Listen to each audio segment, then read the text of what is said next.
कानी बहू। किशोरी लाल जी के बेटे राघव की शादी की बात जगह जगह चल रही थी, लेकिन किशोरी लाल जी को कोई लड़की पसंद ही नहीं आती थी। और उसकी एक ही वजह थी, किशोरी लाल जी का लालची होना। उनको लड़की वालों से मोटा दहेज चाहिए था और इसी चक्कर में एक दिन वो एक बहुत पैसे वाले के घर अपने बेटे का रिश्ता लेकर पहुंचे। उस आदमी का नाम था ओम प्रकाश। देखिए किशोरी लाल जी, मेरी एक ही बेटी है और मेरी सारी संपत्ति जायदाद सब कुछ मेरी बेटी नैना का ही है। पापा, नाम से लगता है बहुत खूबसूरत होगी। कितना अच्छा नाम है ना, नैना। ओ, वैसे बात तो सही है आपकी। अब इतना पैसा है, जमीन जायदाद है, इकलौती बेटी, आप भी क्या करेंगे? सब कुछ उसे ही देंगे ना। बिल्कुल ठीक पहचाना आपने। बस बेटी की शादी और सारी जायदाद उसके नाम। पापा, बिना देखे हाँ कर दीजिए ना। इतना अच्छा रिश्ता फिर कहाँ मिलेगा? माला माल हो जाएंगे हम। मैं अपनी बेटी को बुलाता हूँ।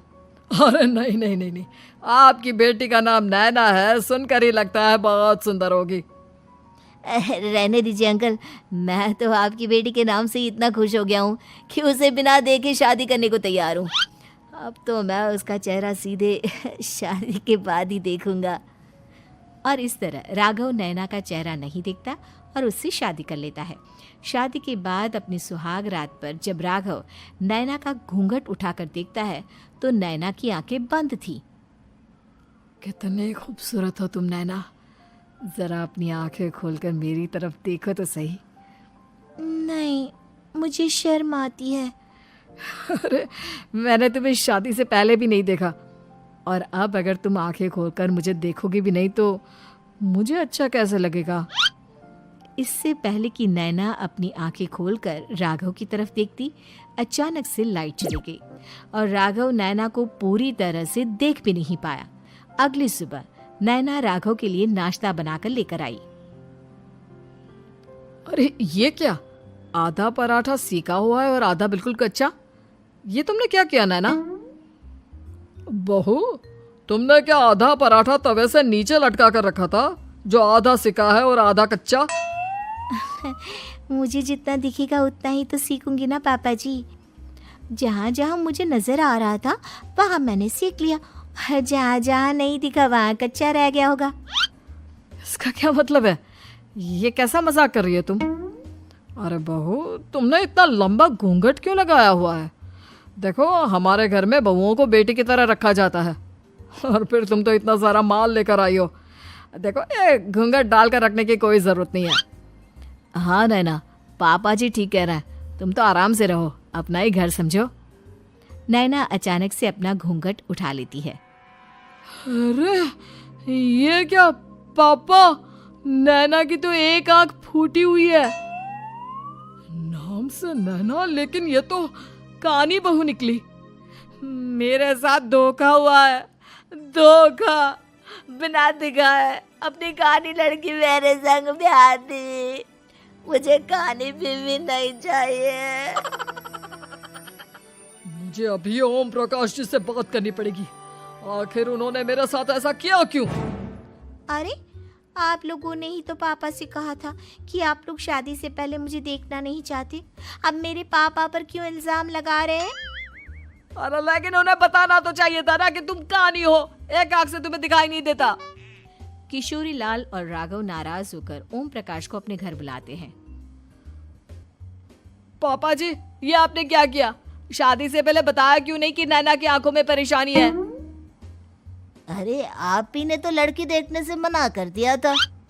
अरे लेकिन आप बता तो सकते थे। आपको तो हमारी बेटी की प्रॉपर्टी चाहिए थी, वो भी पूरी की पूरी। अब क्या हुआ अगर उसे आधा दिखाई देता है? प्रॉपर्टी तो आपको पूरी मिल गई ना। अरे ये क्या बात हुई?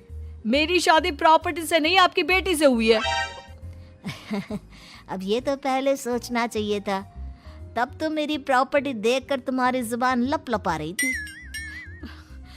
लेकिन मैं कानी लड़की को अपनी बीवी बनाकर नहीं रख सकता।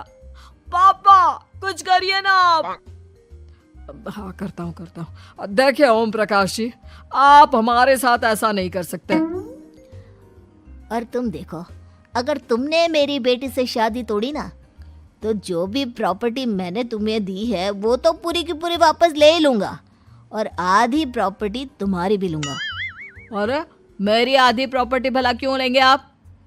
इसलिए क्योंकि मेरी बेटी को आधा नजर आता है और उसकी नज़र अभी तक तुम्हारी आधी जायदाद पर ही पड़ी है। अब तुम उसे घर से निकालोगे तो कुछ तो लेकर जाएगी ना। और अगर हम आपकी बेटी को अपने घर की बहू बना कर रखे तो? तो तुम्हारी पूरी प्रॉपर्टी तुम्हारी ही रहेगी, और जो मैंने तुम्हें दिया है ना, उसमें से बस मैं आधा लेकर जाऊंगा। अरे लेकिन अब आप अपनी दी हुई प्रॉपर्टी में से आधी वापस क्यों लेकर जाएंगे? अगर मैं आपकी बेटी को अपनी पत्नी बनाकर रखने को तैयार हूं तो? इसलिए ताकि भविष्य में अगर तुम मेरी बेटी को धोखा दो तो उसके पास कुछ तो रहे जो पति का हो। वैसे मेरे पास तो बहुत कुछ है, लेकिन अपने पति की कोई निशानी तो उसके पास होनी चाहिए ना। अब अगर तुमने मेरी बेटी को कानी कहा तो तुम्हें प्रॉपर्टी भी कानी ही मिलेगी, पूरी नहीं। जमाए राजा। किशोरी लाल और राघव समझ चुके थे कि वो बुरी तरह फंस चुके हैं और अब उनके पास वहां से निकलने का कोई चारा नहीं है। अब समझ में आया ना, लालच बुरी बला होती है। एक तो तुम्हें प्रॉपर्टी मिली, ऊपर से बीवी मिली, उसमें तुम्हें नखरे भी दिखाने हैं। आए बड़े, चुपचाप बैठो दोनों। कुछ दिनों के बाद नैना राघव की कार लेकर बाजार घूमने निकलती है और जब कार लेकर वापस आती है, ये क्या? एक तरफ से मेरी गाड़ी पूरी खराब हो चुकी है।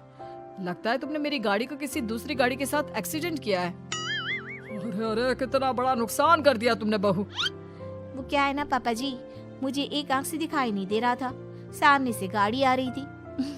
मुझे तो सिर्फ आधा ही दिखाई दिया और वो गाड़ी मेरी कार से रगड़ते हुए निकल गई। अब मैं क्या करूं बताओ? आप इसे ठीक कराने के पैसे कौन देगा? तुम्हारे पापा। तुमने मुझसे इस तरह से बात की? अभी रुको। नैना राघव की शिकायत ओम प्रकाश को कर देती है। देखो राघव, अब जो मेरी आधी प्रॉपर्टी तुम्हारे पास थी ना, उसमें से आधी और मैं लेकर जाऊंगा, क्योंकि तुमने मेरी बेटी को डांटा। अरे नहीं नहीं पापा जी, गलती हो गई, माफ कर दो। गलती की तो कोई गुंजाइश ही नहीं।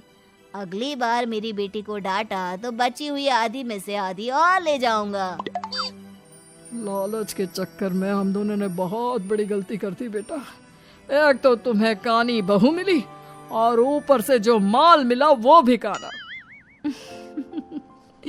इस तरह राघव की हर एक गलती पर ओम प्रकाश उसकी प्रॉपर्टी का आधा आधा हिस्सा लेकर अपना सारा माल वापस ले गया और राघव को कानी बीवी से काम चलाना पड़ा। भाई लालच वाकई में बुरी बला है।